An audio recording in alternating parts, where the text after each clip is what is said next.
Welcome to another hard antler hunting video.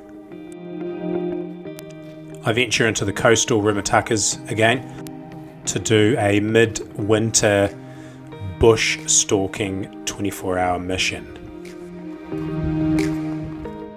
Before I head into the actual hills, I take a few shots with the 284 with the normal rifle stock back on, just to check that everything's grouping well still and verified. And I'm glad I did, because it was 4 inches too high. I'm just currently walking up this stream, coming into a kind of a new area. Not been in here before. So we've got a honking, I don't know if you can see that. Got a honking nor'wester, but the wind still seems to be coming up behind me. So not really sure what's going on here. It's sort of quietening down now, which I really like. And what we're going to do is basically peel up into here, take a ridge up to the top, and there's it's on that side. Seems to be quite a nice. Well, I think it's nice. It looked nice on the maps. Basin, sort of a tussock and things, with a bit of Providence. We'll bump into them. The wind's bad for it. I can see it's coming back over. So I'm going to put this whole thing away. I'll just get the action camera out, and if there's any action, get the gun off as well. Alright. Wind is really tricky. I've got this beautiful area. A triangle that runs up in here. I just have a very good feeling about it. The wind keeps just coming back over the ridge. And there's a back pressure that keeps forming up here, so I'll go across. And if it's no good, I'll probably just come back out. I don't really want to ruin that area. I can get there tomorrow, so I'll go across the river and have a look.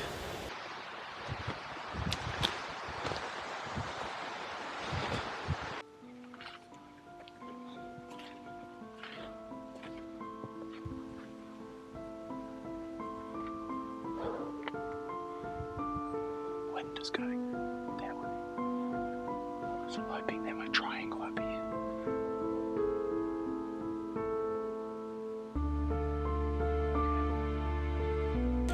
This is extremely tricky terrain to stay quiet in.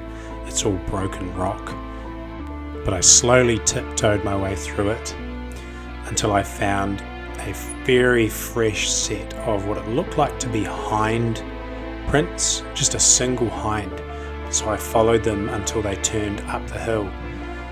The wind was swirling really badly, so I actually peeled out back to the river to get out of that area. I did not want to ruin it. I could always come back the next morning. As I reached the 400 meter contour, I bumped into some goats and actually used them to figure out how badly the wind was swirling in here, and it wasn't too bad. And then I caught up with my hind. I missed.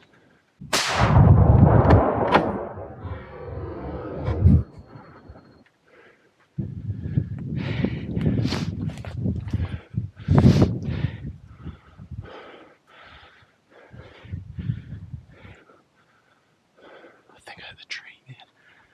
Oh, that was exciting. Man, that rips me, man. I missed. I knew it when I shot too.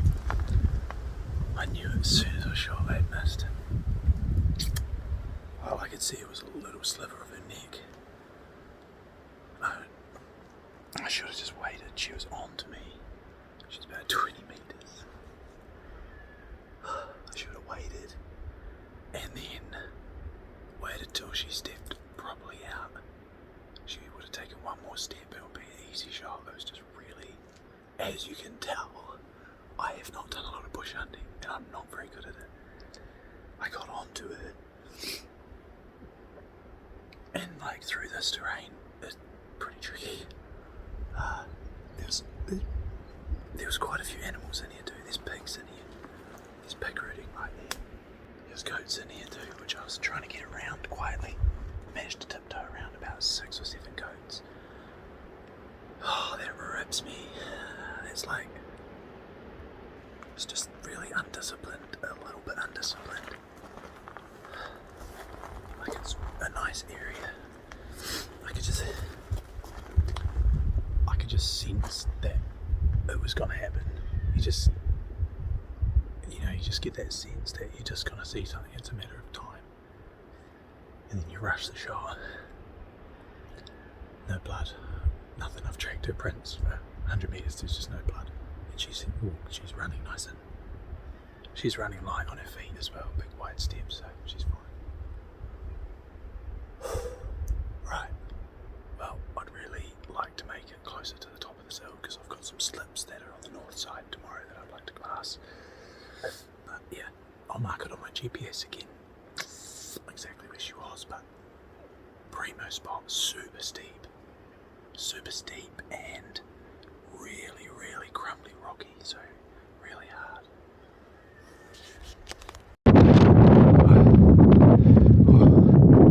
Alright. Oh man. Oh, it's windy. Walking right on the tops.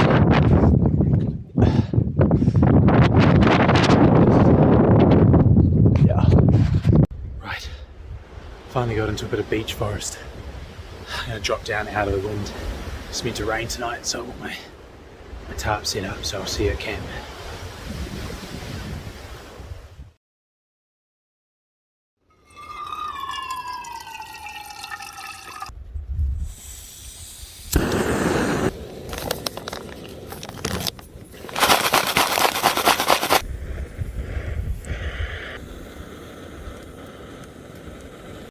What do you think of my digicam paint job?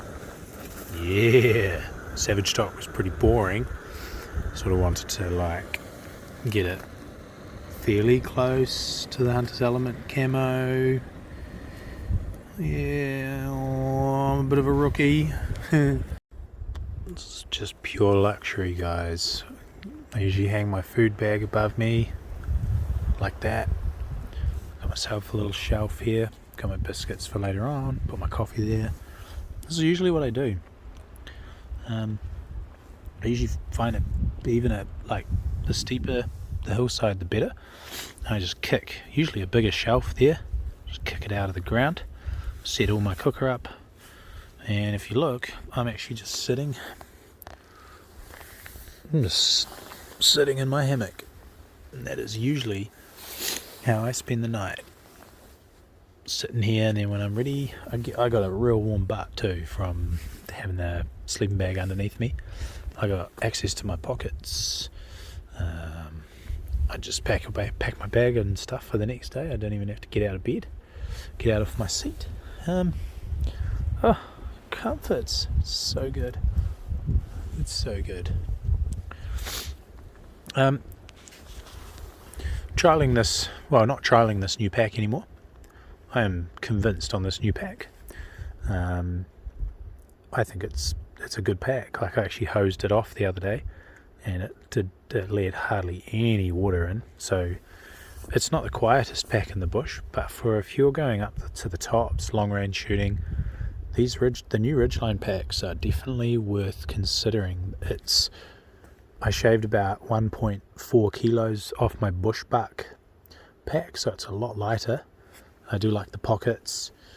Oh, and I used the binocular harness as well, which shaved another 250 grams off my bushbuck binocular harness. So I'm carrying 12.6 kilos for an overnighter. That's a winter overnighter. That includes the clothing that I use and all that sort of thing. That's not water. And that includes a lot of camera equipment, which you'll see later on that's going to be the tech tip of the trip, is what camera equipment I use, because people are kind of interested. The tops are just up in here. Probably 20 meters below. So we'll get some get some rest tonight. Don't know if you can see, but yeah, she's a bit windy still. But I'm sure we'll be fine. Wind's just swirling as well, so there's no point trying to set up the tarp to take the wind and rain from one side. It's just all over the show. It was a very rough night of sleep, because I was swinging like in the wind. The wind died right off till about 11, and then it just came back with a vengeance. I had a giggle because I actually noticed right above me here is the skyline. So if I can actually already see about 15-20 metres down there. It's quite a bit calmer.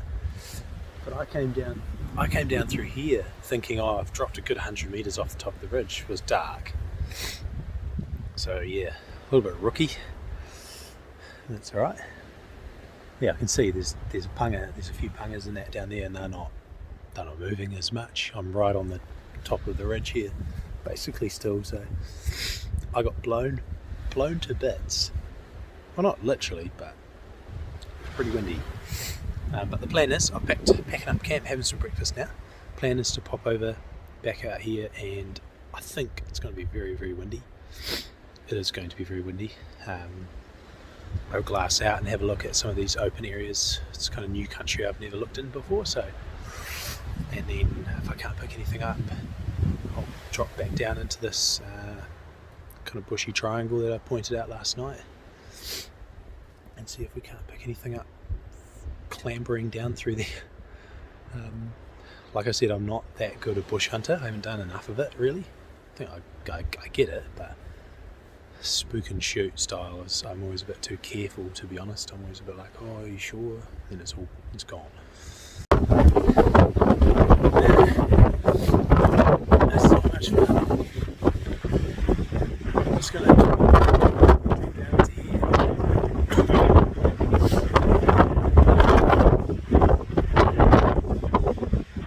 It's crazy windy, guys, so I'm gonna just try to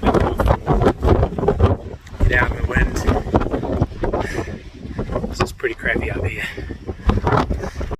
This area is really, really nice through here. Really nice.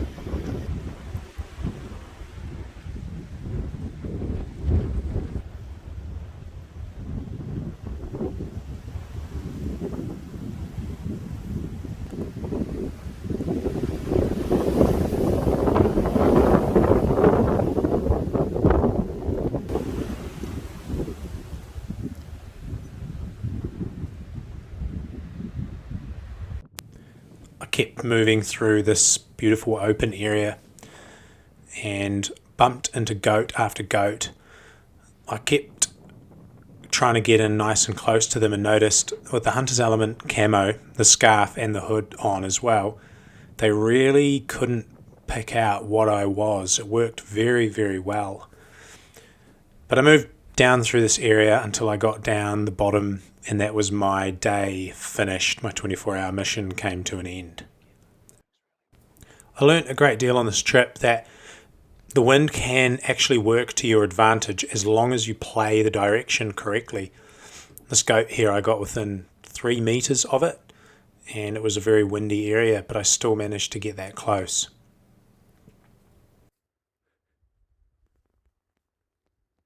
Okay. Down out the bottom now. Camped right up there.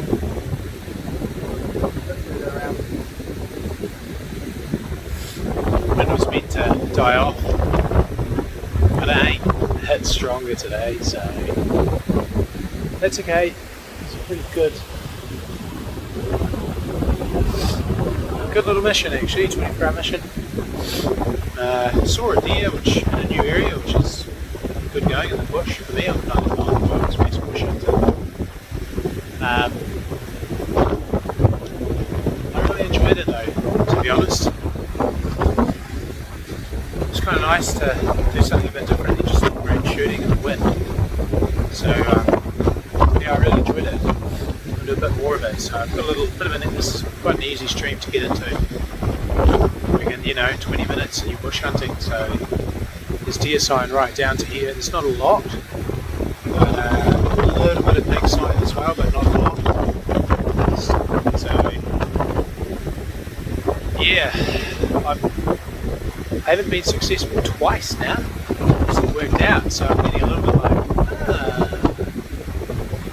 so a little bit rusty in the bush, and I just tend not to take my time. And I actually had a long time, so lesson learned. The trip